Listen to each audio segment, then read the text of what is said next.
ልትድር ነበር እኮ በማለት ይነግራታል። ታዲያ ሰናይትም አንተ እኮ በቀልድ አስመስለህ የምትወረውራቸው ቃላቶች ቦምብ ናቸው ትለዋለች።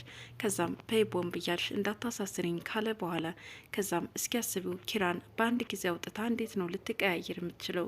ሰው እንዴት በተለያየ ማሊያ ሊጫወት ይችላል? ይላታል። ታዲያ ሰናይትም ሰው የራሱ የሆነ ምክንያት ሊኖረው ይችላል አለችው። ቆይ ስለ ጽናት ግን የተለየ ነገር የምታውቂው ነገር ይኖራል በማለት ሰናይትን ይጠይቃታል። አይ እኔ ካንተ የተለየ የማውቀው ነገር የለኝም፣ ልጁ ግን ቀረሳ እየተባባሉ ኪራን እየጠበቁ ነው። ታዲያ በዚህ ሁኔታ እያሉ ጽናት ትከሰታለች። ናሆሜም እባክሽን ኪራን ጥሪውና እንሂድ እያላት ነው። ከዛም ኪራን ለመጣራት ወደ ክፍሉ ታመራለች። ከዛም እነ ናሆሜ እየጠበቁ እንደሆነና መሄድ እንዳለባቸው እየነገረችው ነበረ። ከዛም ቆም ብላ ማስተዋል ጀመረች። ምን ሆነሽ ነው እንደዚህ የምታየኝ እያላት ነው። ኪራ ምን ሆነ እኔ ከሳው በጣም ከስተሃል አለችው። ሞ እንደዚህ ስትጎዳ ማየት አልፈልግም አለችው። ከዛም ቁጭ በይና እስኪ አንድ ነገር የማወራሽ አለኝ ይላታል።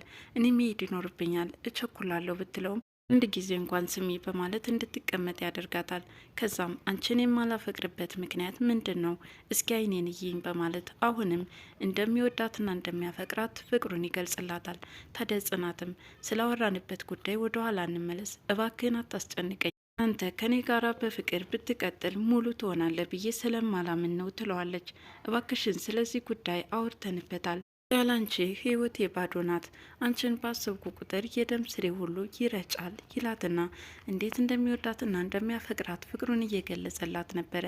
ታዲያ እነሱ በዚህ ሁኔታ ይሆኑ እንጂ ናሆሜ ምን ሆነው ነው እነዚህ ልጆች ጦርነት ከፈቱ እንዴ? ክፍሉን የኔ ቃውጥ ያድርገውት ይሆናል፣ ጭቅጭቅ ፈጥረው ነው እየተባባሉ ነው። ታዲያ ናሆሜም እስኪ ሄጄ ልያቸው እስኪ በማለት ወደ መኝታ ክፍላቸው ያመራሉ።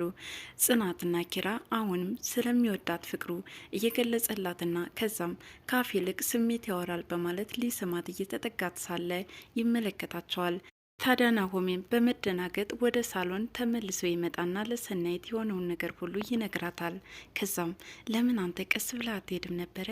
ተለምኖ ተለምኖ የተገኘ ፍቅር እንዴት ጦስ ትሆናለህ? እያለች እየጮኸችበት ነበር። ሰናይትም ጽናት ከኪራ ተለይታ ከኩሽናዋ ቆማለች።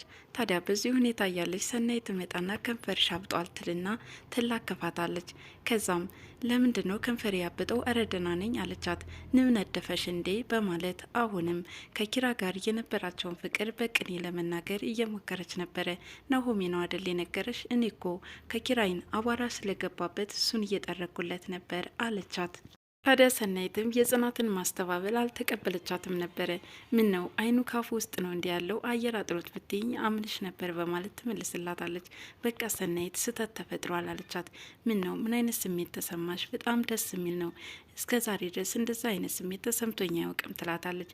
ታዲያ ሰናይትም ያንቺ አዳም እሱ ነው ትላታለች። እናቱስ ቤተሰቦችሽ በማለት የተለመደ ዘዴዋን አሁንም ቀጠለችበት። ታዲያ ሰናይትም አሁንስ አንቺ ልጅ አበዛሽው፣ ቤተሰቦቹ በአንቺና በኪራ የማይደሰቱ ይመስልሻል? በማለት አሁንም ከኪራ ጋር ፍቅሯን መቀጠል እንዳለባት እየመከረቻት ነበር። ዳዊት አንድ ነገር አሳስቧታል። እሱም የልብ ህመምተኛ መሆኗና የናሆሚ እናት የልብ ህመምተኛነቷን አለማወቃቸው ነው። ሁሉን ነገር በግልጽ ቢሆን ደስ ይለኝ ነበረ፣ ለእናቱ ግን አልነገራቸውም። ይህን ነገር ቢሰሙ ደስ እንደማይላቸው ያውቃል መሰለኝ። ብቻ ናሆሚ ለምን እንደደበቃቸው አላውቅም። አምላኪ ሆይ አንተ እንዳስጀመርከን ፍጻሜያችንም አሳምርልን በማለት ብቻዋን እየተነጋገረች ነበረ። እናት ሰናይትን ለመሸኘት ወጥታለች። ታዲያ ሰናይት የደበራትን ጉዳይ ምን እንደሆነ ብትጠይቃትም አይ አሁን በደስታችሁ ላይ ሀዘን መግለጫ አላወጣም። ታዲያ ሰናይትም ይልቁንስ አንቺ ምን ልታደርጊ ነው በማለት ትጠይቃታለች። ከዛም እንጃ ምን እንደማደርግ አላውቅም፣ ብቻ ግን ኪራን ማጣት ይከብደኝ ነበረ አለቻት። ታዲያ ሰናይትም ያበላሸሽውን ለማስተካከል ሞክሪ፣ እድልሽን ተጠቀሚበት በማለት መክራት ትሄዳለች። ኪራ አሁን ጽናት ስትመጣ ምንድን ነው ምላት? ዘራፍ ብትልስ እያለ ነው። ታዲያ ዘራፍ ብትል ወንድ ልጅ አይደለው እንዴ? ቆፍጠን ማለት ነው እንጂ ብሎ ከራሱ ጋር እየተነጋገረ ባለበት ሰዓት ጽናት ትመጣለች። ታዲያ እርስ በርሳቸው በሀፍረት መታየት ይጀምራሉ።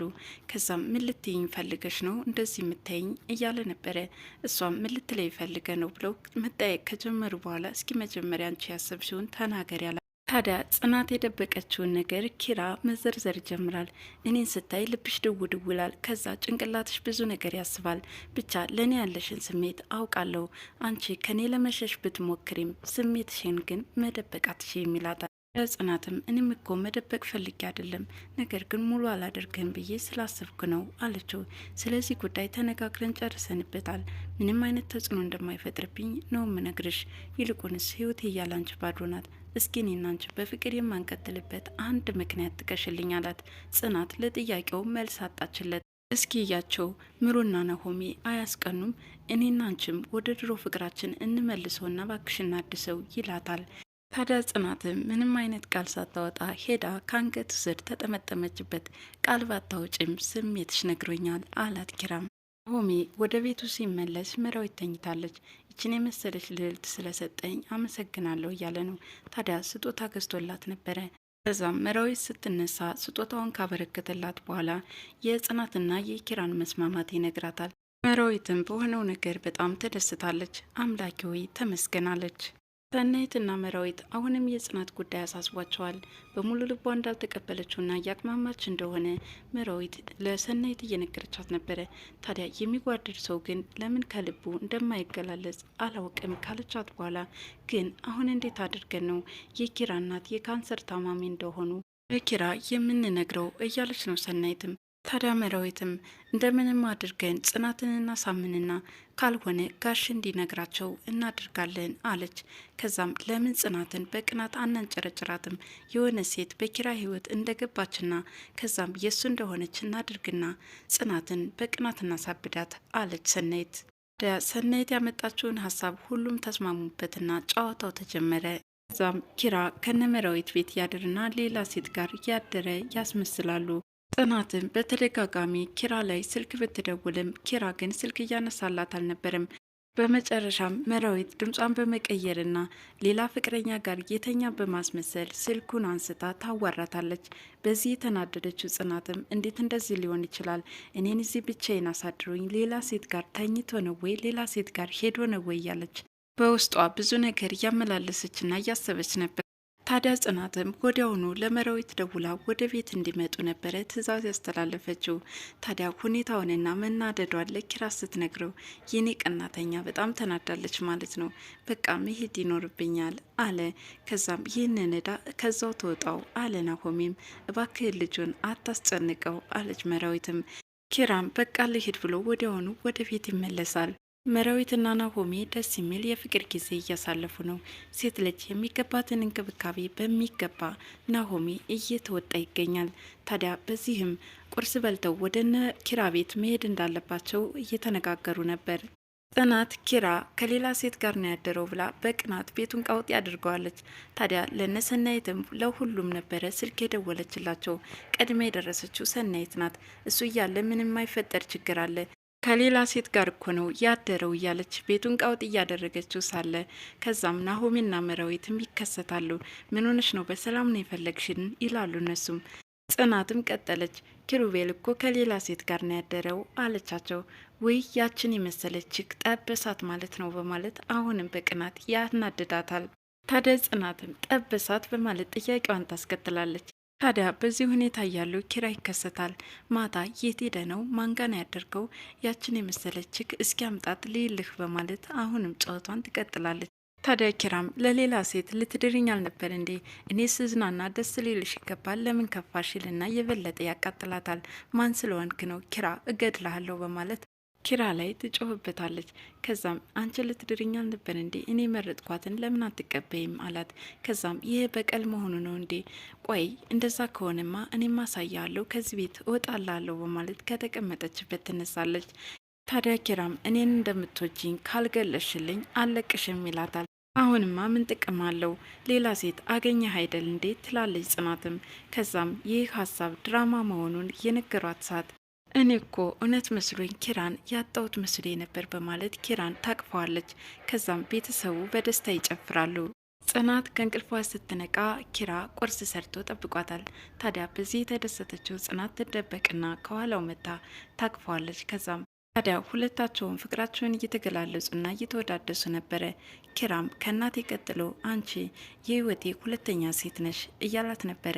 ከዛም እናቴን ስላስቀደምኩ ደግሞ እንዳይከፋሽ አላት።